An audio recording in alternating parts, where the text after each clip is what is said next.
शाम के 5 बज चुके थे। मुंबई की सड़कों पर ट्रैफिक का शोर, हॉर्न की आवाजें और लोगों की भागम भाग में एक अजीब सी बेचैनी घुली थी। लेकिन उस भीड़ में एक चेहरा था जो शांत था, एकदम शांत, जैसे बरसों से उसने किसी शोर को सुना ही न हो। उसका नाम था आरव। आरव 8 साल बाद शहर लौटा था, वो शहर जहां उसकी जिंदगी की सबसे बड़ी त्रासदी हुई थी, उसकी पत्नी सिया की रहस्यमयी मौत। तब पुलिस ने कहा था कि सिया ने आत्महत्या की थी, लेकिन आरव को हमेशा लगता रहा कि कुछ न कुछ छुपाया गया है, कुछ अधूरा रह गया है। विदेश में रहने के बावजूद वो उस दिन को कभी भूल नहीं पाया जब उसे एक कॉल आया था। मिस्टर आरव, हमें खेद है, आपकी पत्नी की लाश उनके अपार्टमेंट में पंखे से लटकती हुई मिली है। उसकी सांसें रुक गई थीं, जैसे किसी ने उसके सीने पर पत्थर रख दिया हो। आज 8 साल बाद वो उसी अपार्टमेंट के सामने खड़ा था, दरवाज़ा वैसा ही, बिल्डिंग का रंग हल्का उतर चुका था, लेकिन कुछ था जो वैसा ही था, डर, रहस्य और वो अदृश्य परछाइयाँ। भाग 2, परछाइयाँ। आरव ने दरवाज़ा खोला और भीतर दाखिल होते ही एक अजीब सी ठंडक उसके शरीर में दौड़ गई। उसने लाइट जलाई, पर एक बल्ब टिमटिमा कर बुझ गया। कमरे की दीवार पर अब भी वो तस्वीर टंगी थी, सिया की मुस्कुराती हुई तस्वीर। उसे याद आया, सिया ने यही कहा था एक बार, अगर मैं मर जाऊं तो मुझे इसी तस्वीर की तरह याद रखना, मुस्कुराहट में। पर उसकी मौत की मुस्कुराहट में नहीं, बल्कि आंखों में डर था। पोस्टमार्टम रिपोर्ट में साफ था कि उसके नाखून टूटे हुए थे, जैसे उसने आखिरी वक्त में किसी से लड़ाई की हो। आरव को अब भी वो सारे सवाल घेरे हुए थे। आत्महत्या क्यों? कोई सुसाइड नोट नहीं? सिया के फोन से आखिरी कॉल किसे गई थी? वो अपने पुराने दस्तावेज, तस्वीरें और कुछ रिकॉर्ड्स निकालने लगा। तभी उसे एक डायरी मिली, सिया की। डायरी के पहले पन्ने पर लिखा था, जो दिखता है वो हमेशा सच नहीं होता। अगर तुम ये पढ़ रहे हो आरव, तो समझ लेना, मैं कुछ कह नहीं पाई थी, पर मेरी चुप्पी में सब कुछ छुपा है। भाग 3, रहस्य की दरारें।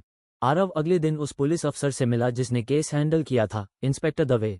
दवे अब रिटायर हो चुका था, लेकिन जैसे ही आरव का नाम सुना, उसका चेहरा थोड़ा सख्त हो गया। तुम्हें अब क्या चाहिए? सच, आरव ने ठंडे स्वर में कहा। इंस्पेक्टर दवे कुछ देर चुप रहा, फिर बोला, तुम्हारी बीवी बहुत जिद्दी थी। कुछ लोग थे जो नहीं चाहते थे कि वो कुछ बातें सामने लाए। वो पत्रकार थी ना, कोई स्टिंग ऑपरेशन कर रही थी।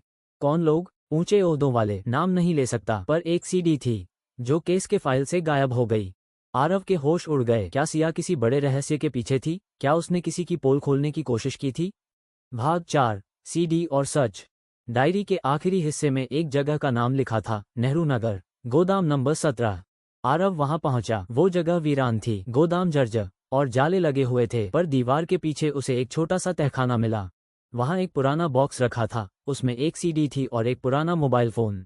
सीडी में एक वीडियो था जिसमें एक मंत्री किसी लड़की के साथ जबरदस्ती कर रहा था, और कैमरे के पीछे सिया की आवाज थी, मंत्री जी, आपके चेहरे से नकाब अब गिरने वाला है, देश को जानने का हक है। आरव की रगों में खून उबलने लगा। अब सब साफ था, सिया को मारा गया था। ये आत्महत्या नहीं, मर्डर था। भाग 5, न्याय या बदला। अब सवाल था, क्या करे वो? पुलिस, मीडिया या खुद कुछ करे? आरव ने सबसे पहले वो वीडियो कई जगह भेजा, 5 पत्रकारों को, 2 यूट्यूब चैनलों को और एक वकील को। फिर उसने इंस्पेक्टर दवे को फोन किया।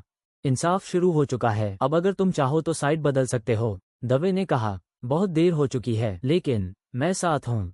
भाग 6, परछाइयों की सुबह। 2 दिन बाद वो वीडियो वायरल हो गया, देश में हलचल मच गई, मंत्री गिरफ्तार हुआ, कई पुराने केस खोले गए। पर आरव अब भी खाली था। सिया वापस नहीं आएगी, ये वो जानता था, पर अब वो तस्वीर में मुस्कुरा रही थी, सच में अब उसकी रूह को चैन मिला होगा। आरव ने शहर छोड़ दिया, पर उसकी डायरी में आखिरी लाइन उसने लिखी, वो जो परछाइयों में खो जाते हैं, उन्हें उजाले में लाना ही सच्चा प्रेम है।